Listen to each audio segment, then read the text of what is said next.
Hey, this is a continuation of Unit 2, talking about elections. Previously, we've gone over the political spectrum.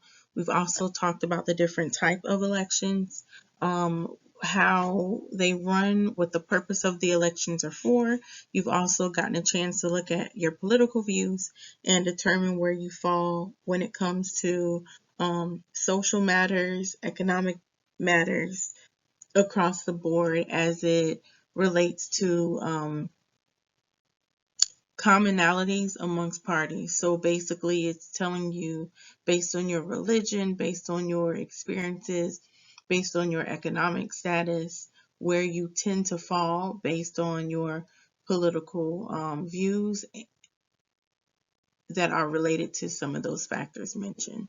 So, what we're going to go in today is just basically discuss a few more components. You want to make sure you've reviewed the stuff from the previous uh, lesson as well. The video should be up there for you, and you're going to be tested on information from that one and this one as well. Okay, for this slide, we're going to look at the different ways you can get involved within the political system. There are different variations. You don't always have to just run for office, like was the question that was posed in class, but you can actually get involved other ways. So the first way that's most common for most of us to identify with is going to vote in elections. So if you look under the examples, I'm going through each one and giving you an explanation of it. What you want to do is pause the video and make sure that you write down the notes so that you can be prepared for the quiz. When I return, we will go through it together. Okay, so the first one is voting in elections. So remember, you have the primary elections and you have the general elections. And in a few minutes, we're going to look at the percentages of voter turnout. Voter turnout is extremely low, as I mentioned before, during primary elections, especially when it comes to municipalities and your special elections where you're basically voting on like an initiative within a city, or you're voting in a special election, basically when you have a person that's about to leave office for maybe removal of office or being unethical. So that's the first one. The next one will be discussing politics and attending political meetings. This is when you go to your town hall meetings to hear those running for office, when you engage in committees or you join organizations like the NAACP, the Democrats of Broward County, the NRA, and you discuss the Second Amendment, the Republican Party of Broward County. So within each party, they have smaller organizations that discuss politics, discuss how the party's navigating in politics, and also they support people that are running within their party for a position. The next one will be forming interest groups and PACs. So for an interest group, is basically just a group of people that get together and they're coming together for a common goal. So if you think about PETA is actually a interest group. What PETA does is they try to raise awareness of animal protection, and by doing so, they're able to create a voice for the organization. There are some times when PETA has been considered an extremist group, when you've seen pictures of them throwing paint on furs or mink coats, any type of coat or product that is coming from the hide, the skin of an animal. They're typically considered a radical group at that point. And then you have your PACs. So your PACs are your Political Action Committee. Political Action Committee. And we're right here. A PAC is basically just a committee that's considered a certain type of organization, and we'll go into that in a minute, or actually next class. It's called a 527, and they basically pool money together from members within their political affiliation to help raise money for funds against other candidates. So when we looked at the videos of prior political campaigns, with individuals running in a general election starting from 1952 to 2018 or 2016. They pull money together for that. They also pull money together to try to pay for the economic part of a policy that's being introduced. Contacting your public officials is another one as well. Just a side note, if you ever take a trip to Washington, D.C., what you can do, either you or your parent, you can email your local congressional member, and they'll send you a ticket for the congressional Senate session, so you can go if they're in session and listen to them talk about whatever policies or whatever issues are on the table. Often they also give you, if you get a scheduled tour with the U.S. Capitol, they'll give you tickets for the House of Representatives. So if you want to actually contact your officials through email, you can do so. You can also go to wherever they'll be speaking, especially around re-election, because that's when we tend to see our politicians more visible within a community, but there are some that are visible year-round. But primarily, you will find them right around election time or shortly after. So you want to make sure that once you elect people in office, that you actually stay up to date with what they're doing so that they can definitely represent your voice. Campaigning for political parties is another one as well. So these are two examples of campaigning, or actually individuals holding up signs, whether it be on the street. This one says Palin and McCain, and then this one is for former President Barack Obama. So whenever you go and knock on doors and you're like, hi, we just want to see who you're voting for, or we want to introduce our candidate to you. That's you being able to canvass, but you're also assisting that political candidate in their campaign process. Donating money to political parties or candidates, there's a difference, hard money and soft money. So for this one, I'm going to write it. Hard money is basically when you raise money for one candidate. It's harder to raise money for one candidate. And then you have soft money, where it's easier to raise money for a political party. Sorry. Make sure you understand these two terms. The first one being hard money, the second being soft money. It's harder to raise money for one candidate, and then it's easier to raise money for a political party. Running for office is another way, which we also see depicted in this picture and this one as well. And then protesting, which if you think about our DBQs, when we talked about protesting in Broward County through wait-ins for Fort Lauderdale Beach when blacks were segregated and they were unable to attend the Fort Lauderdale public beach, and the mere fact of black residents going into the waters to stand and basically state that they were not going to move until they were given the same access to the public facility. That will be one example of a protest. The March on Washington will be another example of a protest. Women's suffrage to pass the voting act for women. Brown versus Board of Education, any protests that were done prior to same-sex marriages being considered unconstitutional by the Supreme Court justice.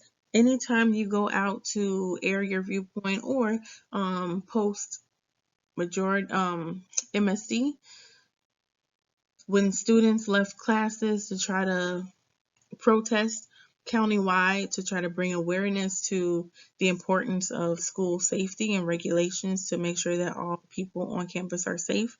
That will be another example of protesting. So that's basically how you can get involved in the political process. Make sure you know that information and you know a few of the examples. Okay, so this is where it gets a little interesting. In the middle section, first of all, this is definitely what you want to write down the examples of. We're looking at what actually motivates a person.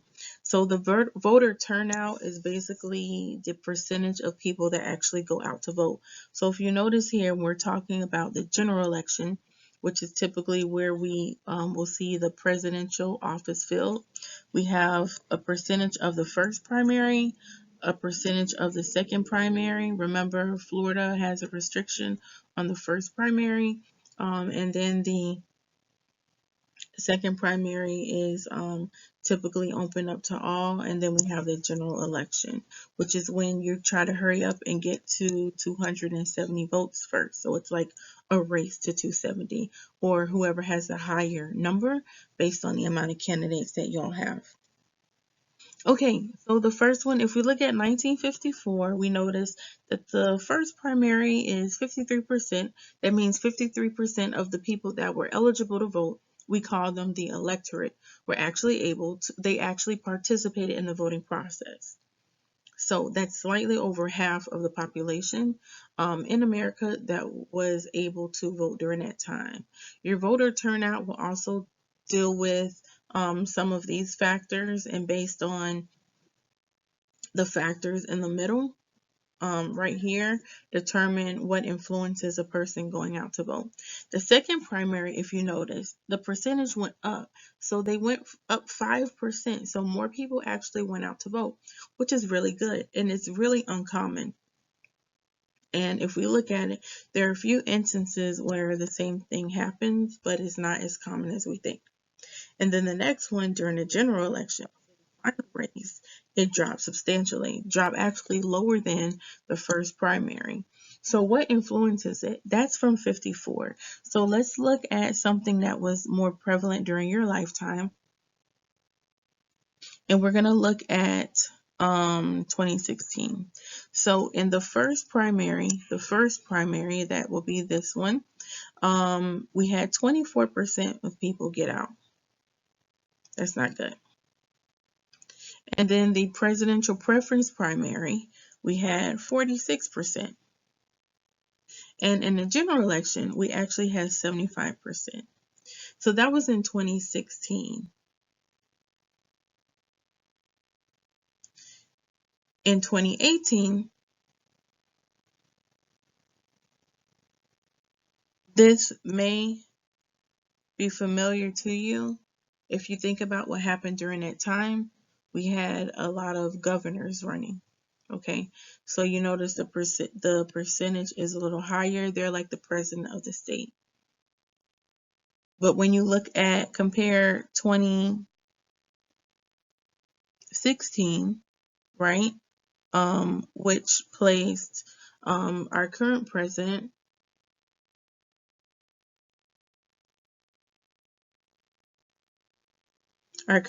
President Donald Trump, excuse me, into office, we noticed there was a higher percentage, right?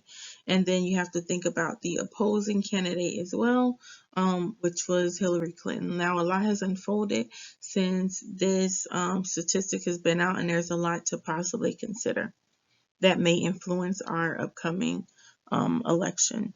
And then we have 2012, which you were also alive during this time. So the first primary was 21%, and then we have the first primary for the presidency, which was 41%. It went up 20%, which is really high. The same thing here, went up 22%. And then if we look at the general election, 72% of the people actually got out and voted. So if you notice, it started to increase. And then if we go back another time to 2008, and this was during the former president Barack Obama administration, and then this is leading into the our current president Donald Trump administration. So that's something that you can kind of measure in your lifetime. Most of you were born 2000, 2001, but you probably don't remember anything from here. So this is like a little more common to you.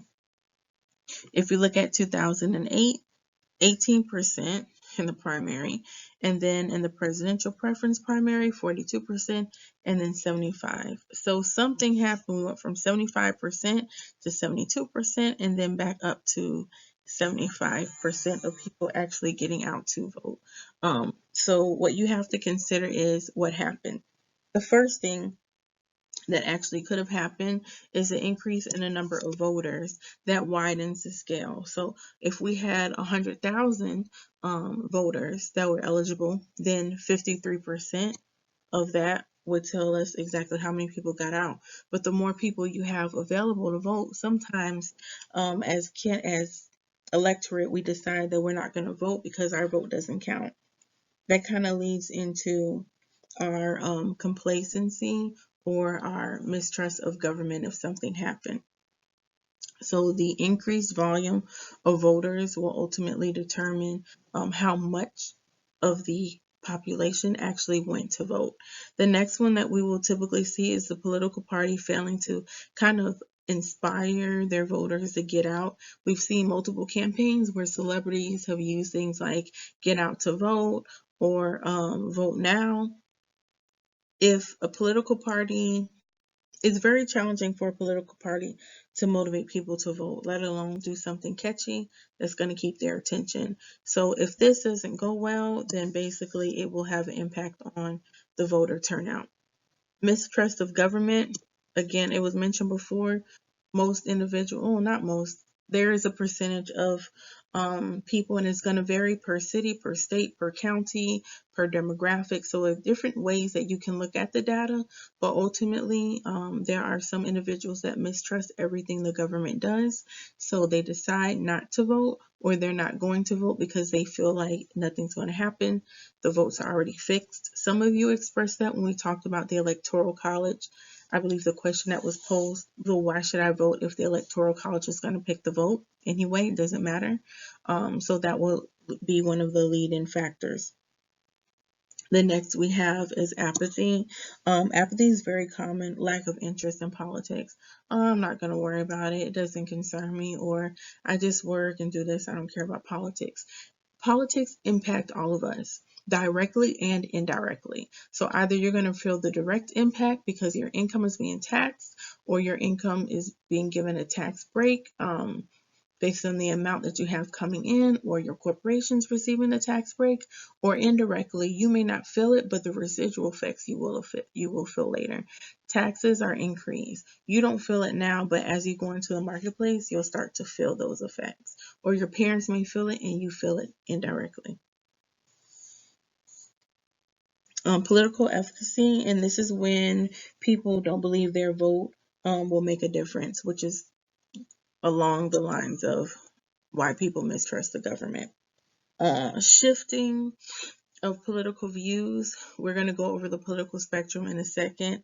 And remember, depending on where you are socially, if your income is tied to a certain, well, falls within a certain income bracket, then socially you may vote you may vote differently than how your party would vote on the issue because of the money interest.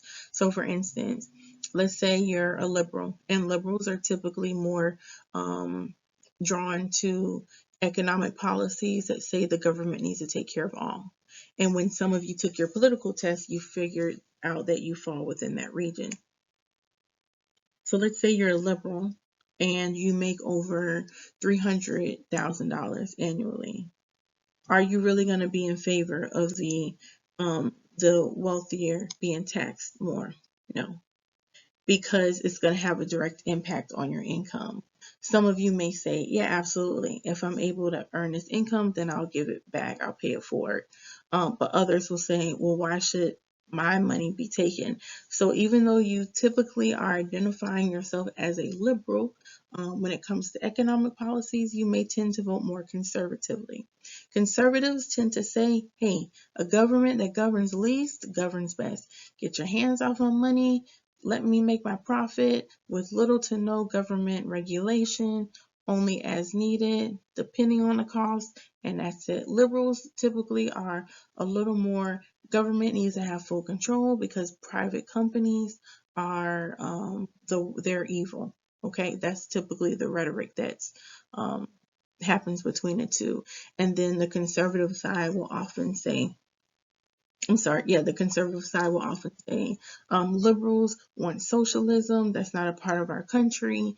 And they're evil if they think that we should just take care of everyone without allowing them to contribute back into our society or our economic status as a nation. So those are the two opposing sides. And the last one, which we will actually be going into, um,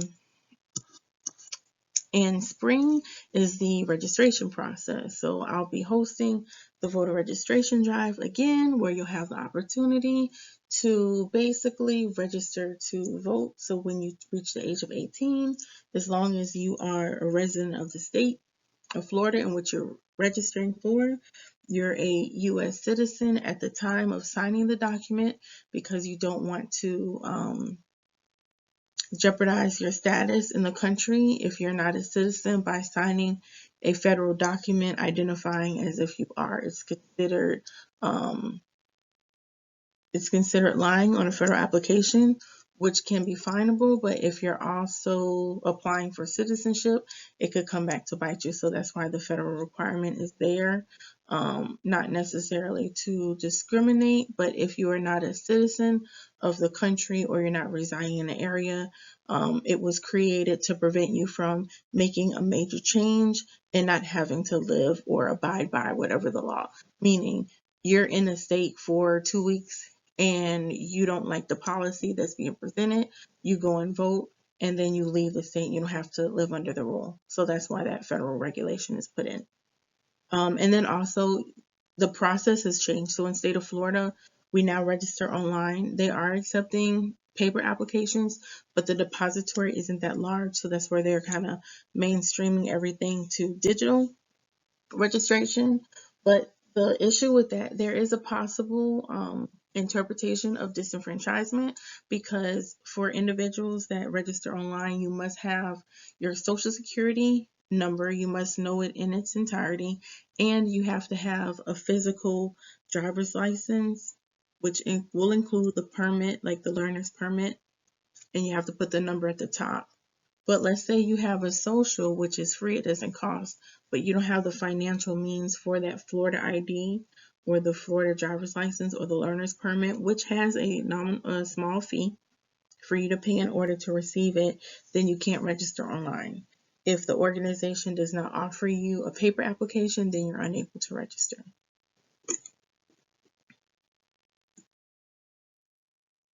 Okay, here's the chart that we looked at again.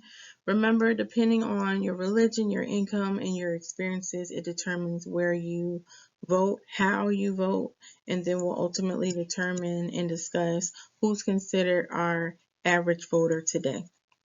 So your education level definitely impacts your voting. It's stated and statistically proven. If you go to fred.org, you can pull the statistics for that, that the higher level of education you have, it increases your likelihood of voting. Basically, it's because you have more insight to how policies actually work, how it could potentially impact the community, or the income is paired with the higher level of education. So let's say you have like a PhD in like a top research field, then typically you're going to be paid a little bit more, so you will pay attention to what's happening in economic policies. Or you have degrees and you're an economist, or you have a master's in public administration, you understand how it works. Or in education, occupation and income. So often based on your level, so if you're a white collar, we talked about white collar jobs and blue collar jobs, that impacts the level of income. Typically, it's found that individuals with a lower income level tend to vote less, and there are a few other factors when you factor in the demographics, the accessibility of mass transportation to an area, the background information of the individual, if the person has a criminal record or background, the stability of their mental health, um, a lot of factors that ultimately determine and prove why the individual with lower income. But we're also finding something new that's now becoming the new norm. If you are a are you considered an undocumented person in the US, meaning that you don't have like valid documentation stating that you can legally be in the United States. If you have a family member that identifies as undocumented, what they're finding is the family member that is actually a citizen will not vote because they don't want to set off, or they believe they're going to set off an alarm. Um, and then they'll find out that the relative is somehow related. So that's a new scare, and that's also why a lot of people don't fill out the census, just because they don't want their resources or benefits lost. So as the politics change, things are becoming quite different than how we may have seen them before. So, considering that, definitely when you're older, you tend to have more assets. Things impact you, especially when it comes to like Social Security, retirement. So, you tend to pay attention to that a little bit more. When it comes to race, it's race and gender. Women are more likely to vote. So, across all races, all ethnicities, women hold the highest percentage of voters. It used to be men, but it's now transformed into women. So the female vote is very important in order for a candidate to win any race, because we as women make up majority of the vote. We also inform our family members and our friends of political views. We tend to be a little more expressive as to who we would believe will be the better, believed to be the better candidate. So there are a lot of factors that explain that. Race, it's still a disproportionate amount. Individuals that belong to the Black community or Latinx are considered to have a lower voter turnout, and some of it's based on a few systematic things that are put into place that have been done historically, ranging from Jim Crow laws to immigration policies to tactics to try to suppress the vote of a subgroup. So some of those things have still had residual effects today, meaning what was done historically is continuing to happen today, and there's a lot of statistical data and historical evidence to support that. And you still find that the majority of the vote comes from individuals that are identified in America as a part of the white race. It includes Latinx that fall from Cuba and Venezuela. They typically reach the United States, and because of the help they receive and who they receive it from, become conservative, and they fall in with the Republican Party. And depending on the area, you'll find that there are certain programs put into place, but you do have a lot of voter persuasion. So it's supposed to be an illegal practice and unethical, but it still happens. One subgroup helps a group migrate to the United States. Now I feel indebted to you. I owe you the favor because you gave me an opportunity to advance or for my family to survive or to gain citizenship. So, of course, I'm going to vote for you to keep you in office because I benefited from that. So, that's very common as well. Marital status: when you are married, you have more access to assets. Typically, your income is a little higher, ultimately, depending on how many people are working. So, marital status: when you're married, it increases your likelihood to vote. If you're a part of any union, sometimes your union membership will campaign and support a certain candidate that's going to fight for issues on your behalf. That's something that's typically done during the Broward Teachers Union, especially when it comes to school board candidates. You'll get like a list or a notification of individuals that support your issues as teachers and support you regarding issues that you hold true to yourself. Unionship is dissolving in America. It's not advantageous for managers.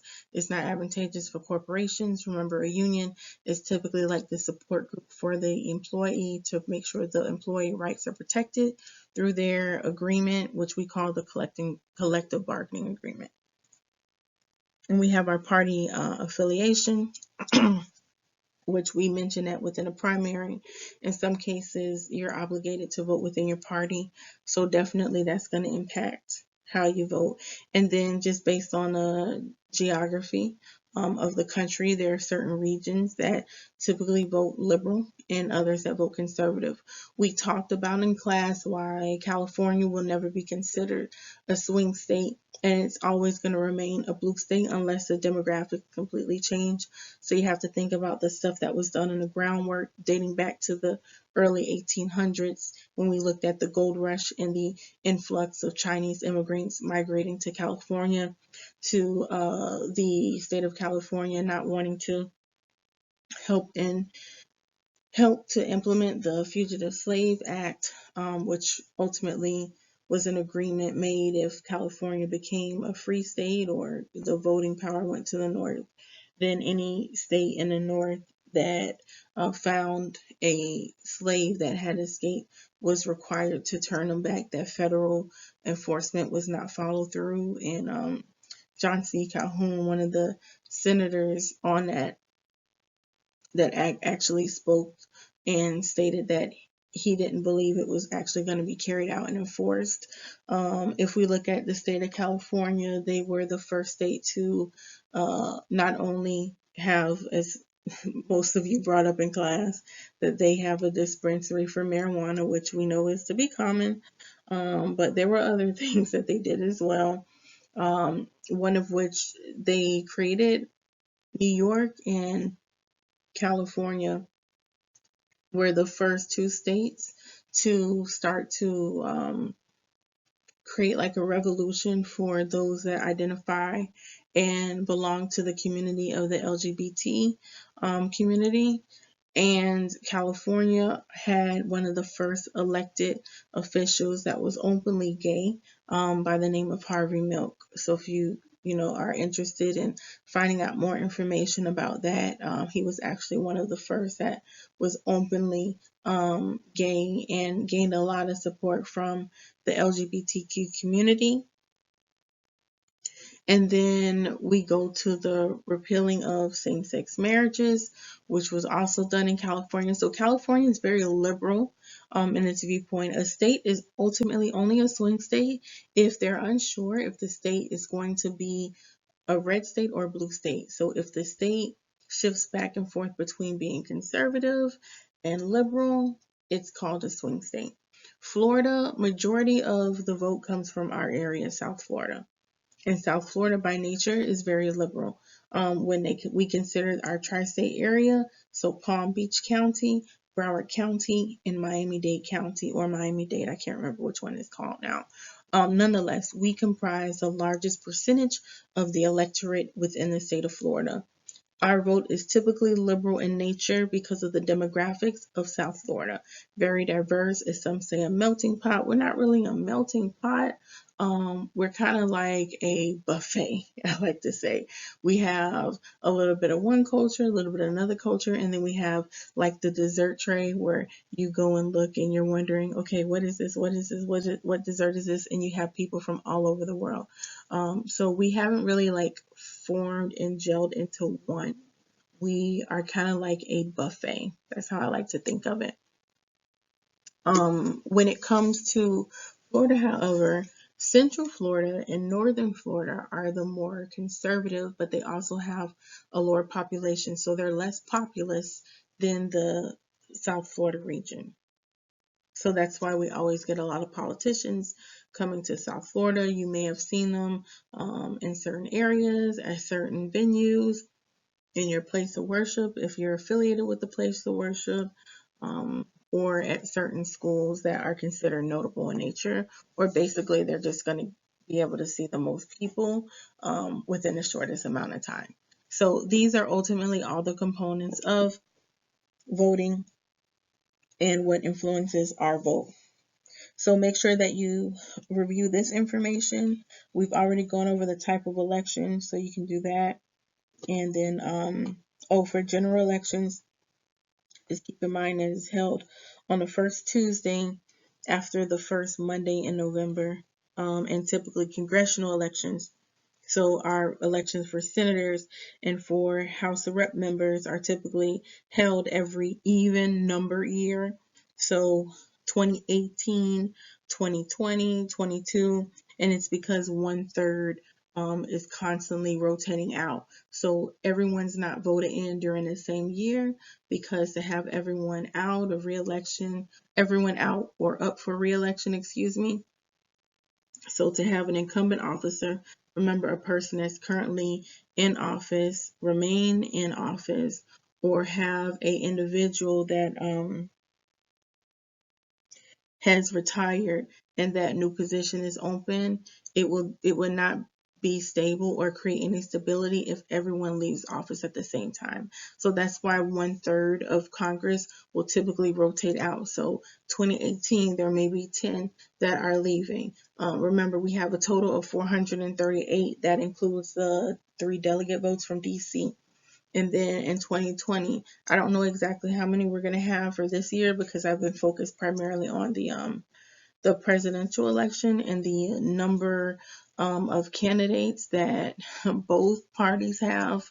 4 for Republicans with an incumbent president and 19 for the Democrats. It's definitely going to be something to see, and something to look at, and factor in all of the other documents surrounding Russia's involvement and Ukraine's involvement, and now the solicitation of China. So this is just really really bizarre for an election process.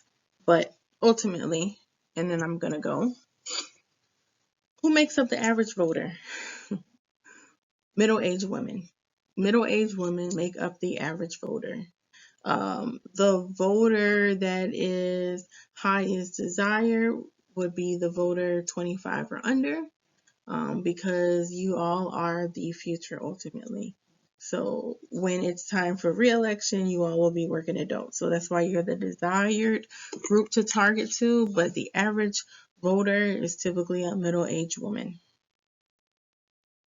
So that concludes today's presentation, and please take notes. Make sure you follow up. When you're done taking the notes, there will be a 10-question quiz that you can take up to 3 times to make sure you understand the material, and then that quiz will be taken the highest percentage, and it will be factored into Pinnacle.